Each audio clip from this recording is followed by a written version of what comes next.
All right, team. So we have a very special guest on with us, Mr. Gary Michels. I'm very excited to have Gary on because not only is he a wealth of knowledge with tons of experience, but he's just a good guy. He's a good guy to know. He's a family man.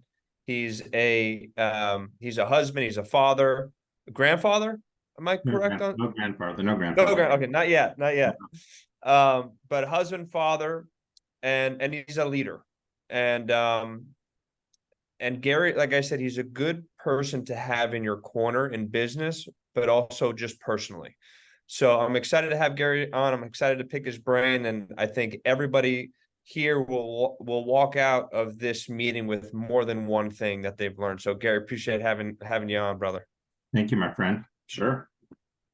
So Gary, not only is he a sales guy, an insurance guy now, but he's also an author, a speaker, a trainer, a motivator. So there's so much that we can learn from Gary, and excited to have him on because, like you've heard me say tons of times, I think sales in general, but especially in the life insurance industry, is one of the greatest personal development courses that you can go through.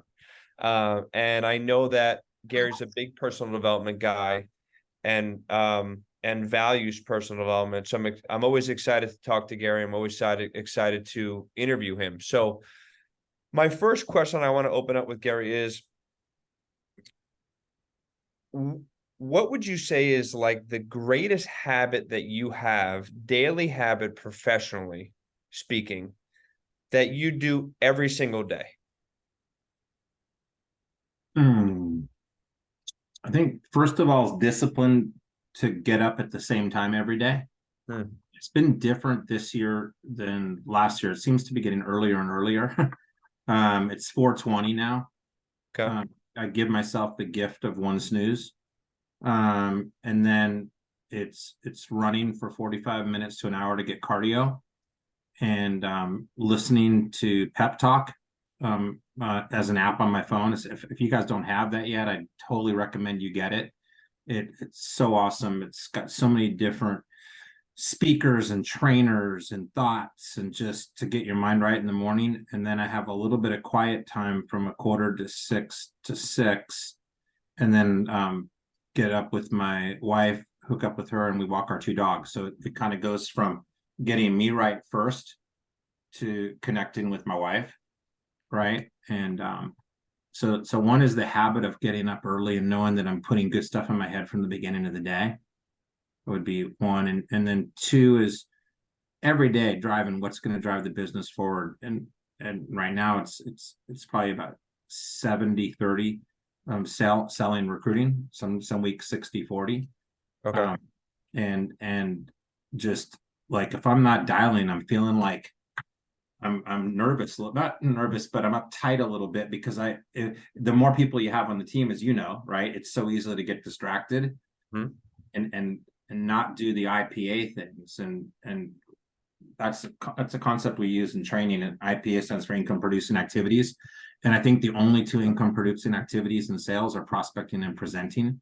And in our business of insurance, if we're not on the phone dialing, that's IPA.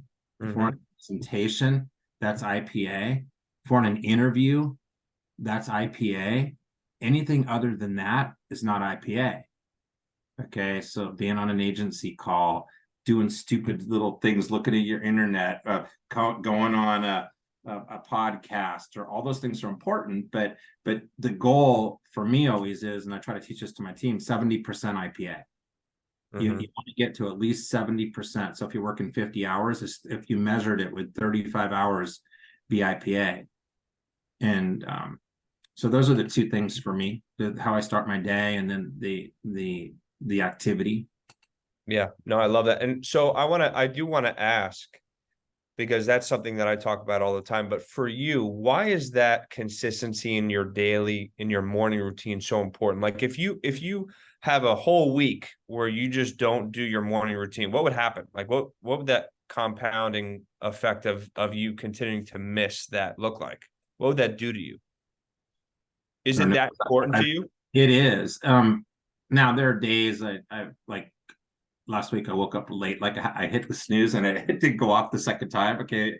And I woke up at 5:30. And then I think some people would just say, well, I don't care. No, I still had to get up. Okay. And because I think, I don't know, it's like that's the base of the house. That's the foundation of the house of starting the day. Mhm. Uh, and if I didn't do it, I don't know if I woke up at 8, 9, or 10.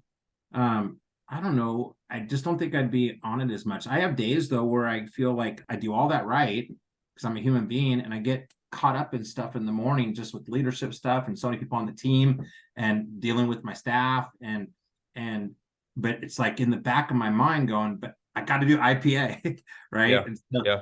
trying to get back to okay, what can I do productive now? Today it was I'd been calling them. I bought leads on Saturday. I felt like even though they were $1,800 because they're really good leads, they were starting to feel stale a little bit. I dialed through them 3 or 4 times. Okay. And I said, okay, I could milk these right now more. Okay, but that's costing me money to be dialing to these same leads that are stale when I've called them 4 or 5 times already, they're not picking up. So I went and bought more leads so that I could be productive to start the week right. You know, Yeah. Yeah. And that's such a great mindset because most people, especially when they're new, would think I just spent 1,800 on this. I need to resolve these leads in some way, but it's okay to come back to them, right? Like yeah. if when we realize how much money we can really earn here, you're not afraid to, like you did, double down and just get more because all it takes is 1 or 2 sales to get your money back and then start generating some profit, right? And I also I'm thinking through that. They will get resolved because I have a guy named Tommy that's a past client of mine and called me the next day and said, "Can I work for you?" And he calls all of my he's been with me 2 years now, and he calls all of my no-shows because I was a stress my first year. Okay. Like trying to chase people down when they're a Yeah. no-show is very stressful. Right. Okay. And I would do it, of course. And then I said, gosh, can I pay people to do my $5 and $10 an hour jobs if I want to make $100 an hour, right? And so I hired him, and every one I send him, and not only Frank does he do that still for me today. I learned a hell of a lot my first year and a half in the business, and had a ton of chargebacks. Okay, and not taken, and it's because I was over insuring people. I was trying to get the money not on the right date, just a bunch of stuff we Yeah. learned, and it's trial by error, right? And we had a really strong strategy between he and I, and we got back 110 I love it. of the 200 and some and it was just because the timing wasn't right, and the it was too much. And so he calls those leads, and then I also give my agents leads, so if a person's struggling but I still want to keep them excited, I'll let them call some of my leads. They'll have to pay for the $90 or $75 to get that license from that other state. Yeah. Okay, just so they have skin in the game. But I'll give them leads, and I have a ton of people that I've given leads to. Even though I've called through them once or twice, they've been able to go in as a different voice, a different time, a different Yeah. person, and go write business off of it. So you're right, I don't worry about that too much. And I'm glad you mentioned that too, because that's something we used to do as a team all the time where we would say, hey, listen, I have this stack of leads. I've gone through them a ton of times. And then this agent next to me would have a stack of leads and we would just swap. And you'd be surprised how many sales we would get, right? But we would equally swap. So I didn't expect anything from him. He didn't expect anything from me, but we Right. would get sales. We would both get sales. And multiple people in the office would be doing that. And it works. It really does work. It does. So and we would also do like third party, or if I took somebody through the whole process and I wasn't able to help them, another agent would reach out and they would actually be able to help them. Maybe they didn't like me, they didn't like my process, or just my personality, whatever the case, or vice versa. And you'd be surprised how often that works, because the reality is the person filled out a form, right? So they believe to some extent they have a need. but Absolutely. I just didn't do the best job, or the other agent didn't do the best job at serving them the way they wanted to be served. So somebody else was able to connect with them the way they wanted to be connected with. Or there's people that got a couple real strong people right now. They're both waiting on license issues. Okay, one's waiting to get released, and the other one is a driver's license thing. She changed her name, and it's just waiting to get her driver's license because we can't get her contracted until that. But I don't want to keep them not doing anything. So I said, "You want to dial for me?" and I'll pay them a commission. Okay, let them start building up a war chest of cash from setting appointments for me to keep them busy. So yes, I'm not afraid to buy leads. Okay, leads are good, and it's really funny over time. I did write last year I wrote 440. Okay, and I'm sitting at 300 right now, but I haven't worked a month and a half this year because, as you know, I got married. Yeah. Okay, So and 300 families helped so far by and September. yeah, but really, I didn't work a month and a half. Right. Okay. Yeah. So to me, I'm ahead of where I was last year. Right. Okay. And I want to hit Hall of Fame again just because, I don't want to be I'm a leader, and I don't want to make excuses. I've got so much going on in my life. I've recruited a ton of people. My wife's got some sickness going on. I had our honeymoon. It doesn't matter. Okay. If you want to lead people, and you want to be your best, you're not going to make excuses why you can't get it done. Okay. You're going to figure out a way to get it done. And so what I realized is, I said, if I'm going to scale this the way I want to scale it, I can't be out in the field running business anymore because I'm wasting a lot of that car time. I've got to go all virtual. And so this year it's been all virtual. And yeah, so it's different with the leads. Of course, I've got to set 35 or 40 appointments if I can. Right. Yeah. But I did last year, did 440 with literally 1-monthers. So I want to tell you guys that don't think you're brand new. Okay. Oh my God. I don't have $18 a lead for a lead with beneficiary. I don't have $14 a lead for an ethos lead. I don't want you guys to freak out on that because I wrote 440 on 1-month leads. Okay. But if you say, I either have less time for some reason, okay, or you want to build and you want to do both, then it is sometimes it's smart to get leads that are a little more fresh, a little more deliberate, a little more where you can say, and you listed the beneficiary as, or you were just on ethos last week, and I see that and so you have to you have to believe in yourself. You say time is money. Right. And say, at what point am I going to invest? It was really interesting to me to hear Steve Giordano talk the other day on the Business Builders call. And I'm not saying this because you probably have some new agents on here. I'm not saying this that I want to freak anybody out that's barely, living on the skin of their, like, it's hard right now. And I know that because we have a lot of agents in our team. It's tough. Right.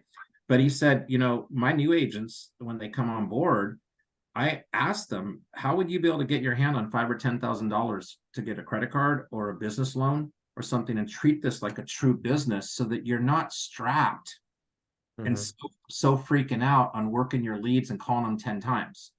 Now, on the other side of that, I want to say, if you want it bad enough, you can. Dan Carrington on our team, okay, he is one of our top producers. He writes his best week's 18,000, but he writes traditionally 5 to 10,000 a week pretty regularly.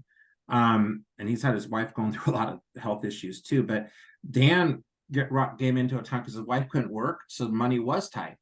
So he had to work his leads tighter. So you know what he did? He became an expert door knocker, better than anybody else that I've known. Okay, to door knock, and he had about 6 weeks in a row where he wrote 10 grand a week. Okay, knocking on doors with 1-monther leads. Okay. No excuses. No excuses. That's what I'm saying. Okay. So there's a lot of different ways to skin the cat, but that's what I've been trying to do, is to save more time, get a little bit better leads. Got it. So what leads let's circle back. How many families are you on average helping per month right now? I know you had a little time off with the wedding but outside of that, on average, typically, how many families per month? 40 to 50. Okay. And So out of that 40 to 50, right now that's 100% telesales, correct? All telesales, Okay. What leads are you currently using? all FFL leads from the portal. Okay. So you mentioned Ethos. Are you using the Ethos now? Okay. Mhm. And do you mind sharing how you approach those leads for somebody that hasn't used those leads yet? Yeah. So when I give them a call, I say, "Hi, my name is Gary. I'm the local field underwriter here in Clark County. And the reason I'm giving you a call is you were recently on the Ethos platform and you were looking into, looks like some sort of term or whole life insurance. And it looks like that you didn't get all the way through the process. And all of those cases are sent to our office. I'm the manager of the office, and your case was assigned to me." And then I go right into my deal. Got Okay. it. So it's Okay. not much different. It's not much different how I do that. What would you say is the biggest pushback you get from that lead? Biggest pushback. Who are you again? I mean, you get some of Right, that, right. right? Okay. And Do you get a yeah, lot like that? here's one. Yeah, their stuff was too expensive. Okay. And then I say, yeah, that's probably why I'm calling. They're just a software program, right? Okay. Mm, So we're a live body that has access to 30 different carriers. Let's go ahead and take a look. What were you looking at? And I start asking questions because, guys, the deal with sales, and that's what I've done for years, is I'm still the founder of a sales consulting company like Frank talked about. And when they're talking, they're buying. When we're talking, we're selling. So we have to ask questions. Okay, we've got mhm, to take the time to ask questions and record yourself and say, "I'm asking enough questions about them and why they're doing this and why were they looking online and what were you looking at? mm. Are you educated in life insurance? Or would you like me to give you a little education since I do this 10 hours a day?" So I always say that almost in every presentation at the beginning. I say, "Tell me what you know about life insurance." Some people know exactly what they want, and others say, "Gosh, since you do this every day, can you teach me a little bit?" And I put it kind of in their head. And that's how I start off because it gives you kind of an overall flavor of where you can go with it, Hmm. Yeah. right? No, I love that. Okay. And then so if when you have a brand new agent come on board, right? And like you mentioned, maybe their budget doesn't allow the ethos or the with beneficiary leads or some of these Sure. higher intent. None of them do. None of them do, by the way. Right. I'm Yeah. the only one doing it. A couple are testing it a little bit right now, okay, because I want to see what I do first, Right. right? And that's okay though. That's okay. You Yeah, know of what I course. mean? And I didn't do it either when I started. Yep. Yep. So what are you recommending to those brand new agents? Brand new agents, okay, first lead spend, like when they come right out of sales school, Yep. kind of Stephen Yee's class or whatever. Yep. I want them to have $600 to $700. I tell them put away for leads.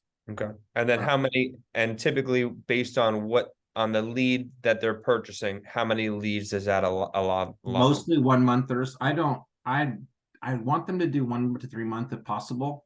Okay. I want them to have to go all the way to the 3 month to a year because I think their mind gets a little bit out of the gate. Too many bad numbers and Right. Right.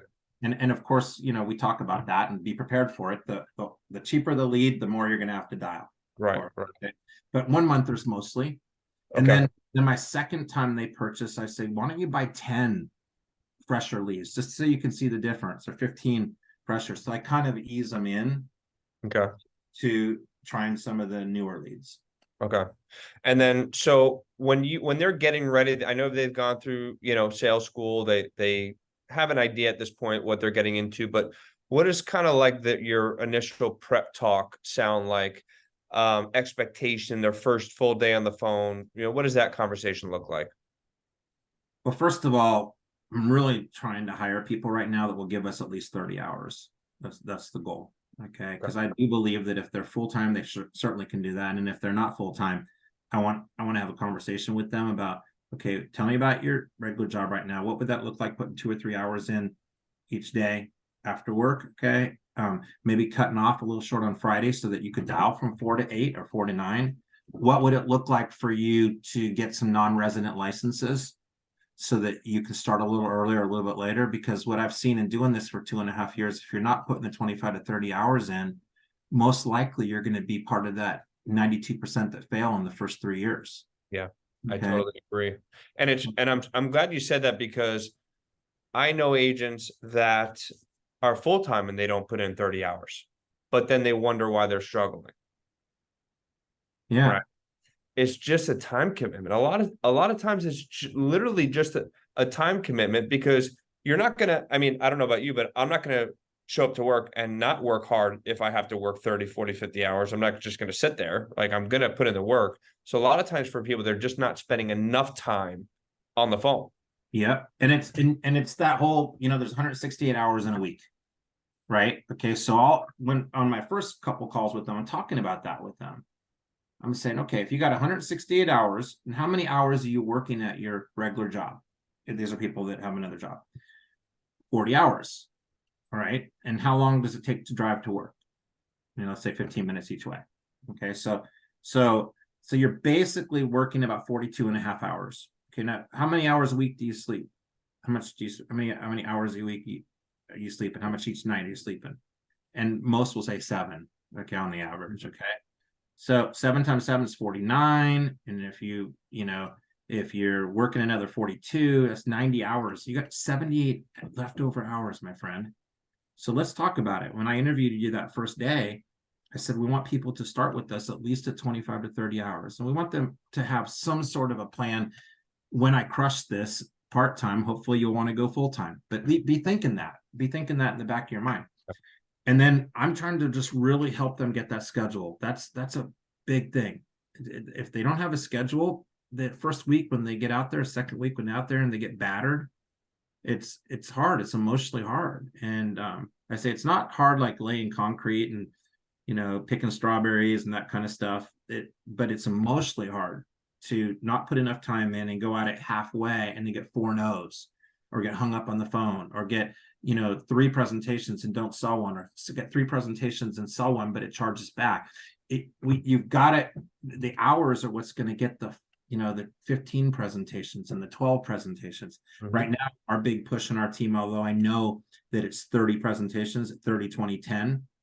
Okay. But for our writers, that first step, if you're not ready to do that, is no matter what, 100% commitment to 12 presentations a week. Okay. Absolutely 12 presentations a week, no matter what it takes. I'll dial with you. I'll text you every day. Okay. But 12 presentations a week is non-negotiable, because if you do the 12 presentations a week, even if you went 0 for 12, I can coach you. Okay. We can have a conversation, okay, at the end of the week, and let's talk through each of those 12. Was it a poor set presentation? Did you not solidify? Did you not send a solidification text? Did you sit with 6? Did you sit with 1 out of 12? Here's the problem. Did you sit with 11 at 12, but you're not closing them? What's the problem? Right. But if they're only doing 3 presentations, I can't be much of a coach. Right. I can't be much of a coach at all. So and so I want them to get to 30, and we talk about it. But man, right now we get all of them get to 12. That would be cool. So if you are setting that expectation or that standard, right, a minimum of 12, are you telling them, hey, you need to have, like, okay, you need to be doing 25 to 30 hours a week, allotting that time. You should be getting a minimum of 12. To be able to reach that goal, you're going to need a minimum of X amount of leads. Like, you give them an amount they should have per week. I recommend 100. Okay. If they're just shooting for the 12. So, okay. But of if course, somebody's like, listen, I don't care. Like, I don't have, expendable amount of money, but I'm at a point now where I need to make this work at a high level. I want to do the 30 appointments starting off. How many leads would you recommend that they 150 get? leads twice a week. 150 leads twice a week. Yeah, and that's full time, right? If they're trying to get 30, okay, yeah, 150 leads twice a week, and you're gonna get a break there a little bit. You might go 2 weeks doing that, and then the third week you may not have to because you still got leads. You built the pipeline, right? Yeah, so don't get that in your head like, oh my God, I don't know if I can afford that. That's not how you should look at it. You should say, I'm going to start with that. I'm going to get enough presentations going that I'm going to get enough, and then I'm going to invest in my business before I invest in anything else. It's like I'm putting back into the business before I put in anything else. That's you have to do that, and you can't be fearful of chargebacks. That's if you run in fear, it's only going to get worse. You got to go. That's part of the business. That's if you ever worked in the restaurant business. Okay, they throw away a ton of food. If you work in a retail business, they have shrinkage. Okay, they get stuff stolen and returned. Yeah. it's part of our business that we have chargebacks. But the key is to what can you do to keep it at 20%? At my worst, I was at 42%. I'm now about 24, 25. Okay. And sometimes it's not even, I have my full-time assistant, Stephanie. I do have her when they get to a point where I get the notice, she's trying to track them down. But at a certain point, we're not going to track them anymore. It's Right, just, right. it's like, we got to go get that next person and help that next Yeah. person. Yeah, yeah. And when you're consistent, then you don't worry too much about the chargebacks. I think No, where most people start to clench up is when they're not being consistent and they get the chargebacks. absolutely. In my experience, the more consistent I am, the less I even realize the chargebacks are happening. So, okay, so we went over leads. Let's talk about presentation. What are some things that over the last couple of years you've learned, well, especially now since you transferred to telesales, what are some things that you've learned looking at watching other trainings or watching other people through your learning experience, through your learning curve? What are some things that have started to work for you that maybe you weren't always doing? Or what are some things that maybe you had to subtract from your presentation? Well, okay, so I don't go to I mean, I go to Slack sometimes and ask underwriting Genie what I need to do, but for the most part, I've got my go-to carriers. Okay, I think people confuse it too much. And oh my God, I got all these choices of carriers. Yeah. And to me, I'm the expert here. And if it's a person from 40 to 80 and they want whole life, 89, I'm going to Aetna. Okay. I'm I going to know Aetna. that about you. I know that Okay. about you. I didn't even realize this, Frank, but my father-in-law shared this with me. I got a message on my screen and I was recognized by Aetna being number 7 in the country. And I didn't think that anything of that. And he goes, they probably got 30,000 writers. Okay. And you're number 7 in the country. Okay. And I didn't realize that. But it's an easy application. I pretty much know everything about it. I know the underwriting. I know if they're pretty much going to get approved, not approved. But for a simple whole life, that's what I go to.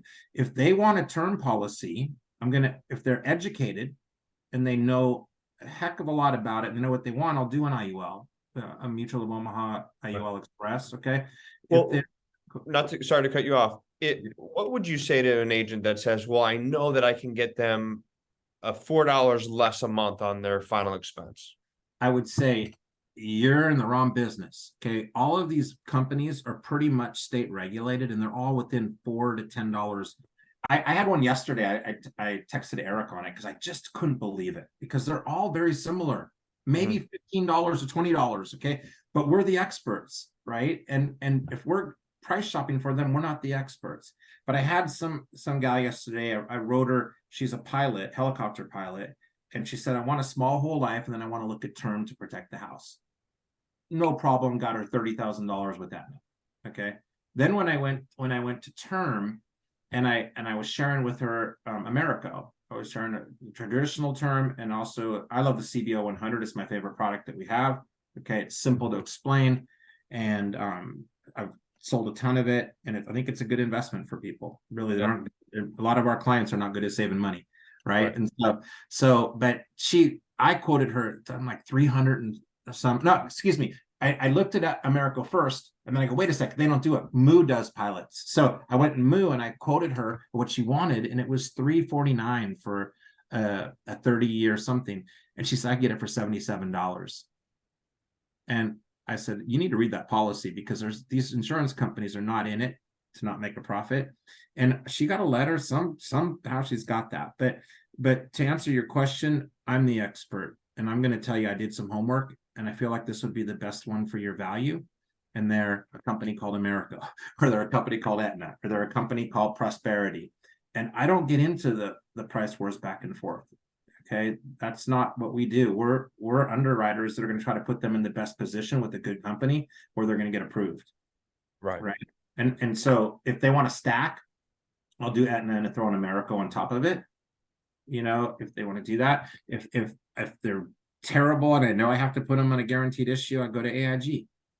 That's Is there a reason why you don't go with like a Prosperity or Mutual for final expense? Or you just kind of like working with Aetna? I like going with them if they only have credit card, then I'm going to go Prosperity. Okay. Because they take credit cards. Yeah. Okay.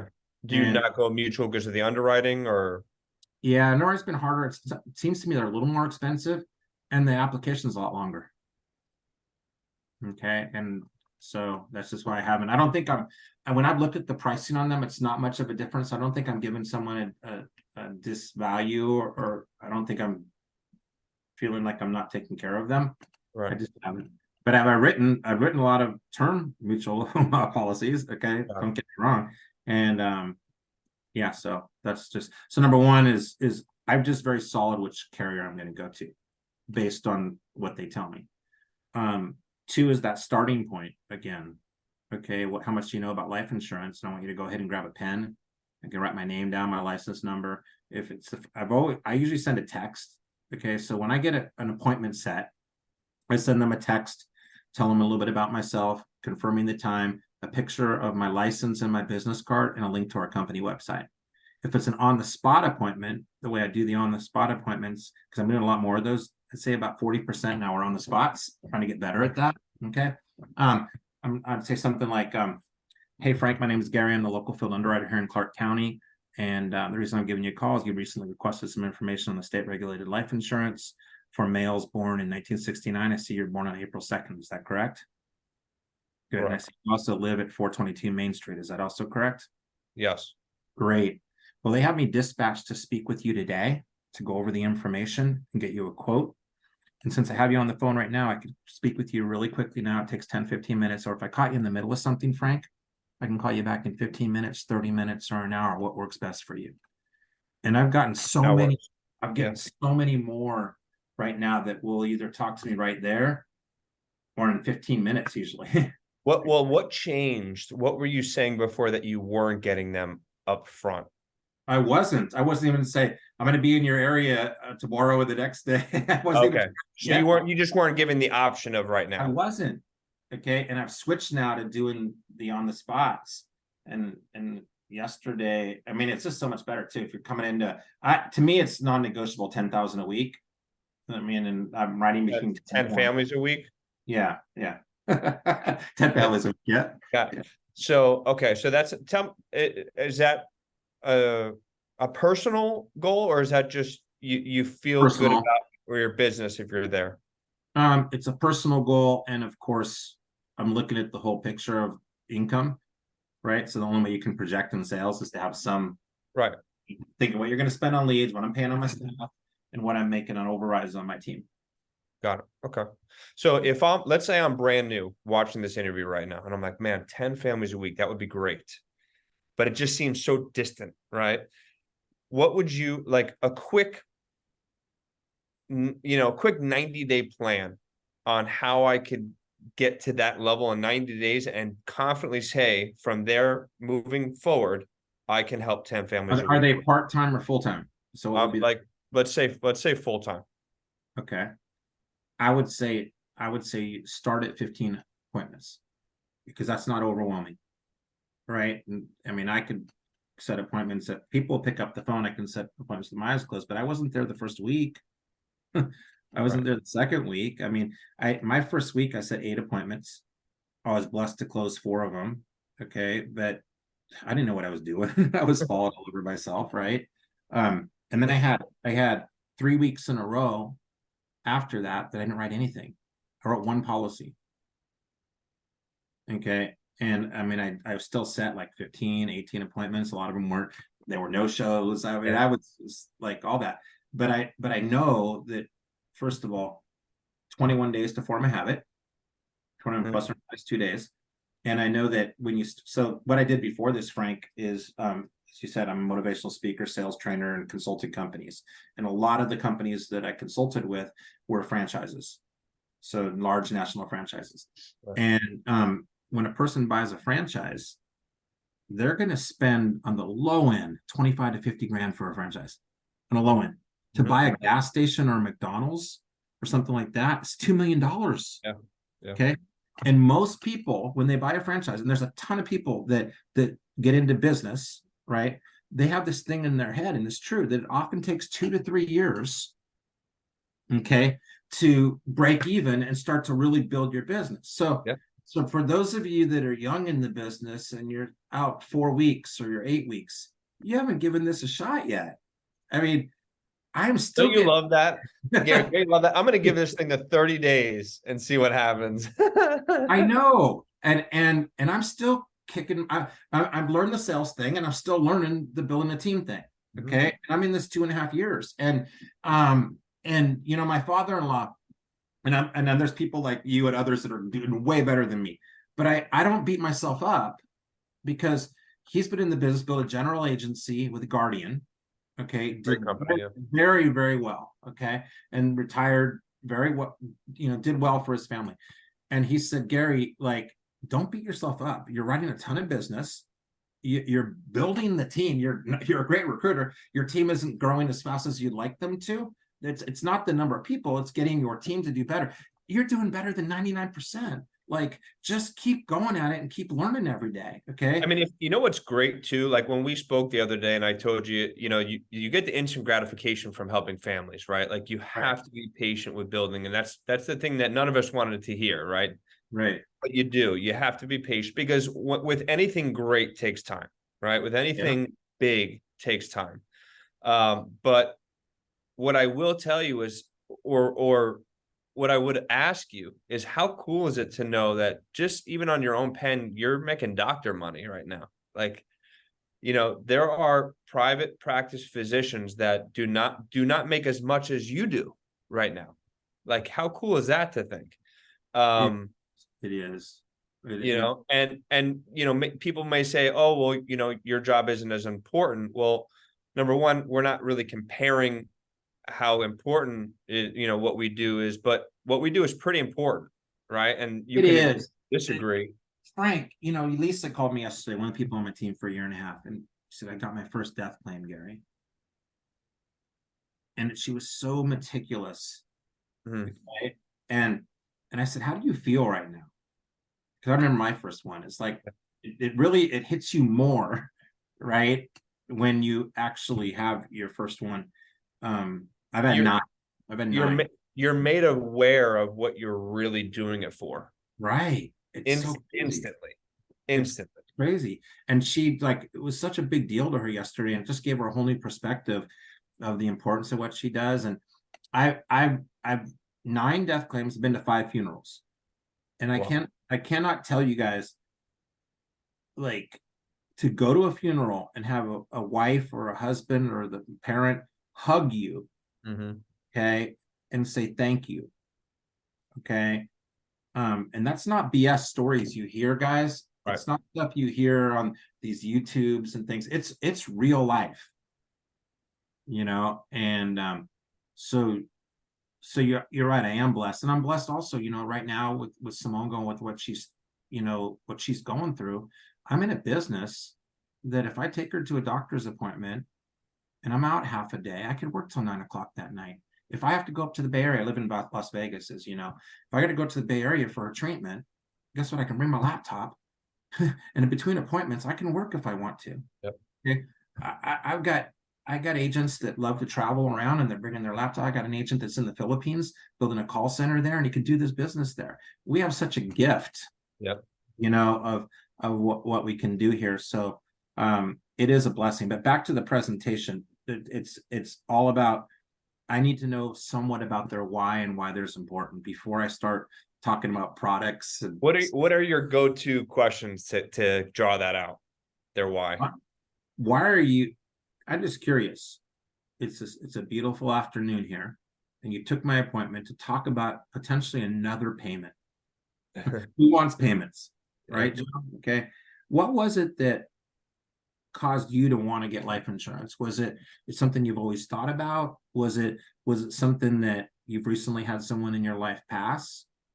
Or was it your mama told you, you better get some life insurance, I'm gonna kick your tail? And that's a true, someone said that to me, and you guys can use that. That's the one thing as a speaker, guys. Humor, you can tell someone else's story and it get funny. and there's kind of a line as a speaker, it's be funny, make money. Okay. And if you can have a little bit of humor 2 to 4 times in your presentation in that 15 to 20 minutes, it makes you kind of a real person. Yeah. And I was just going to say that I love even what you said about another bill. Like you're confronting the elephant in the room right away. Like Right. you're not going around anything. You're not being a snake oil salesman. You're literally cutting to the chase. You're getting it all out of the way. Right. Trying to, and I then love when, that. of course, Love that. when I'm going through the quoting part, we get what's your zip code, what's your birth date, and so I'm just curious, if you were to be approved by the carrier today, okay, what would be the date that would be most comfortable for you? Like I said, I know you don't want another payment, but gosh, we're going through this point. You told me to go through the quoting thing. Would it be the 1st, the 15th, the 3rd? Depending on their financial situation, if I could tell, I'll say most of these typically start in the next couple days. Okay. And then what we'll do is every month after that will be that day. Now Right. there's some discounts and there's some different carriers that we can go to. We have a lot more options for people that have account numbers and routing numbers, and as opposed to someone that just has a credit card. So how do you do your banking? And I asked that on the beginning part of it, so I kind of know where to go. Where I used to make the mistake of getting all the way to the end, and then I don't have a bank account. I don't have.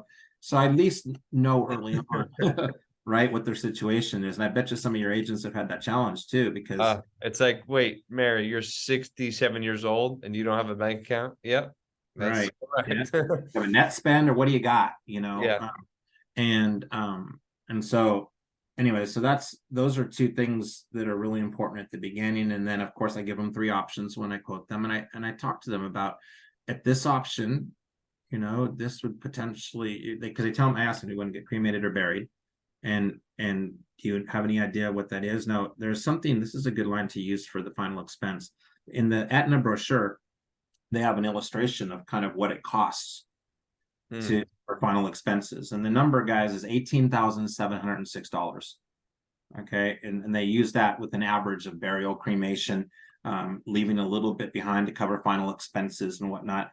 So instead of me trying to fit to their budget, what I'm saying is I'm going to say, since they're recommending 18,706, unless you want to leave something behind, and at your age, you'd be able to get up to $50,000 with this carrier, I'm going to quote you at 20,000, 30,000, 40,000, and 50,000. Okay, now if I go, do you want me to start at 50 and go down?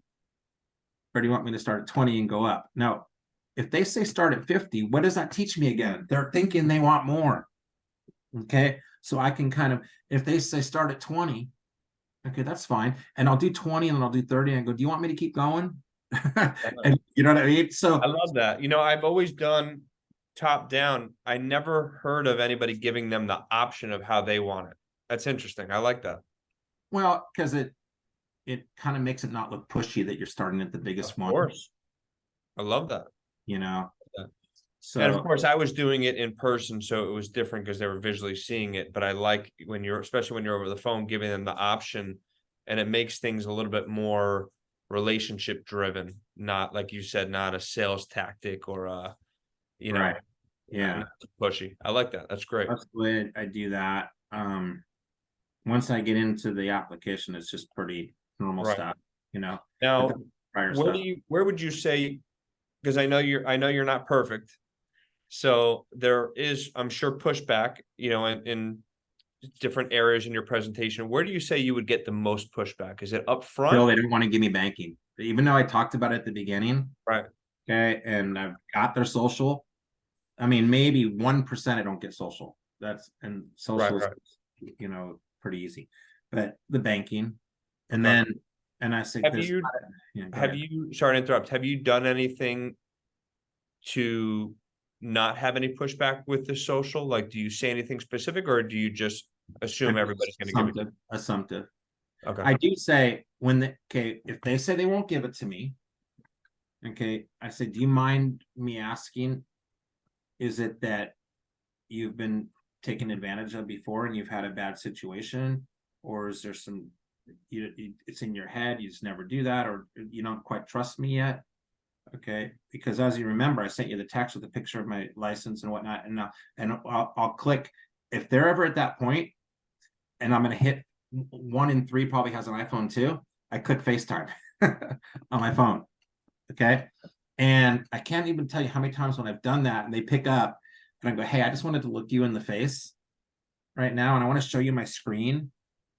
And I've gotten probably, I'd say 20 socials and banks because it kind of built that trust. Yeah.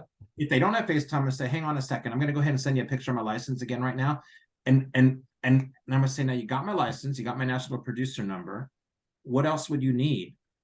Okay, to be able, because in the state of California or state of Nevada, you got to have a social and you got to have a bank and routing number. You got to be able to pay for it. Mm-hmm. You know, if they're in Nevada here, okay, and most of them are going to be in Clark County, then where I live. I'll say, if that's really the issue, if I were to drive to your house later today or tomorrow, would you be comfortable then? And a few of them, but usually that's not the issue. There's something else that you haven't addressed their concern, and they're not really willing to tell you. So in sales, our job is to find out the real objection. Okay, that's our job in sales. So if they tell you that I've been burned before, I've had a problem before, I don't know if that's it. It might be they can't afford it and they're embarrassed. It might be their husband doesn't want them to do it and they want to talk to their husband first. Right.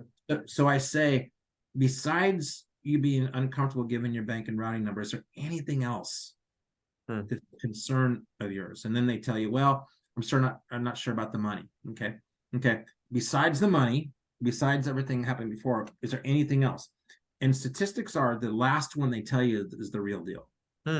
So if they only give you 2, it's the last one, Frank, that's the real deal. And if they give you 3, it's the last one that's the real deal. Because we can't ever overcome an objection unless we truly know what it is. You know, and that sometimes, and that's advanced stuff a little bit more. And that I would say to all of you guys on this call today is, how many YouTube videos are you watching? Are you, I tell my team that I'd like them to spend at least 2.5 hours a week, a half hour a day on self-education, and that's reasonable. Absolutely. Sharpen the saw. If you want to make this work, absolutely, it's reasonable, right? Yeah. That's great, guys. Did I tell you you're going to learn something today? So, my last question for you, because I'm going to be respectful of your time, Gary.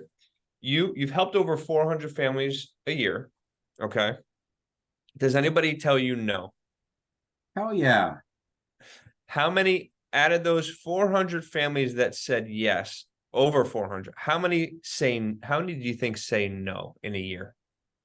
Before they said yes? And so no, just in general.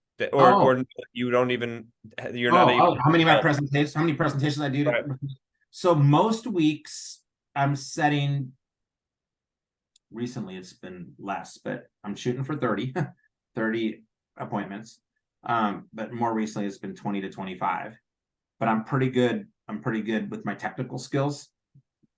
So if I'm closing 8 to 10 policies, probably 14 or 15 presentations. So I'm about 60%, I would say, closing. But that's not from day one. That's because I've done this for 2.5 years. And that's because I'm listening to podcasts and going to conferences and being on other people's things and being on the business builders calls on Mondays. And it's that's what it is. It's not, you know, it's learning the little. Come out of the womb selling life insurance. No. I trained. It's pretty funny. You know, like I said, I've been a business consultant. I've trained Aflac. I have trained New York Life. I've trained so many insurance companies, but I taught them sales. I didn't really fully understand. It's a whole different thing when you're actually selling life insurance, right? Yeah. But it's really, once you get it, it's still, you know, building trust. It's still building rapport. I would tell all you guys, if you can understand this, it's building rapport, qualifying, presentation, closing, answering objections, referrals. Now, sometimes you're going to get objections in the middle of the presentation, but if you can think of your presentation as I want to master 6 parts of the sale. Am I good with building rapport? Am I good at asking those questions at the beginning? Have I been watching enough videos? Have I role played with people? Am I on live dials? Am I doing those things that can get my rapport to be good and sound natural? my qualification? Am I asking those questions about their bank? And I'm asking, why are they doing this? Am I getting who's the beneficiary? Why is it important to you? If I'm qualifying them, then it should be pretty easy in the presentation because you're just going over the basics of the policy, Yep. right? And your Yep. trial closing, if you guys ever heard that before, it's every 3 to 7 minutes of a presentation. There should be, are you with me so far? Does that make sense? Are we moving in the right direction? And then of course, closing is asking for the business. Shall we get the application started? Okay. I mean, it's not hard. Or can you see any reason why we wouldn't want to move forward with this? That's a different kind of close. There's several different closes. And then the referrals. I still want to get better at referrals, but at least I'm taking the time every day to ask. Okay. And you may not get them every time, but so many people in our business don't ask. Mm. And you're never going to get a referral unless you ask. Yep. Very Right? true. So that's a big one right there. So anyways. I love it. Brother, thank you so much. Looking forward to seeing you tomorrow. I know you're going to be on our agency call tomorrow. I love it. Yeah. But thanks so much for this, bro. Means a lot. Anything you need from me, you know that I'm a call away. So Yeah. appreciate And I'll you. give all of you guys, if you just want to ask a sales question, God's given me the gift of being pretty good at it and teaching it and training it. My number is 408-888-4848. And if I can do anything to help you guys, I don't think I'm any better than you guys. I'm just working hard at it. That's it. Okay. Treat it like a job, treat it like you own a franchise. If you own a franchise, you'd work 6 days a week. Some of you would work 7 days a week if you owned a franchise. Yeah. And it's too easy in this business to, I'm just kind of selling life insurance. Okay. But treat it like it's a franchise that you put $250,000 into. And then you're going to treat it with like, oh my God, I'm going to get the best at this because I put $250,000 into this and I want to make money back within 3 years. You would think differently. I'll leave you with this. Tommy is the guy I told you that I sold him a policy and now he does my appointment setting. He, on one of our agency calls, he goes, the big problem here we have, guys, is you guys are not treating this like a business. You're treating it like a job. And job is just over broke. Okay. And when you start treating this like a business and you look at how you're investing your time and you have a calendar and you're thinking through things, okay, your whole business aspect, you're going to study harder. You're going to do things more deliberately because it's a business, right? Imagine your accountant's going to ask you, what money are you spending here and how you doing over here? If you have to answer those questions, you're treating it like a business. If you got one baby toe in the water, okay, not like a business, it's not good. Yeah. Love it. Gary, appreciate you, brother. Thanks so No much. problem. No problem. My number again, someone just asked, is 408-888-4848. Awesome. Yeah, I'll drop it in there. Okay, cool. Thanks, Frank. Brother. Talk to you, man. Appreciate you. Have a great one. Bye-bye. All right, guys, make sure to stay on. I'm going to go over the leaderboard here.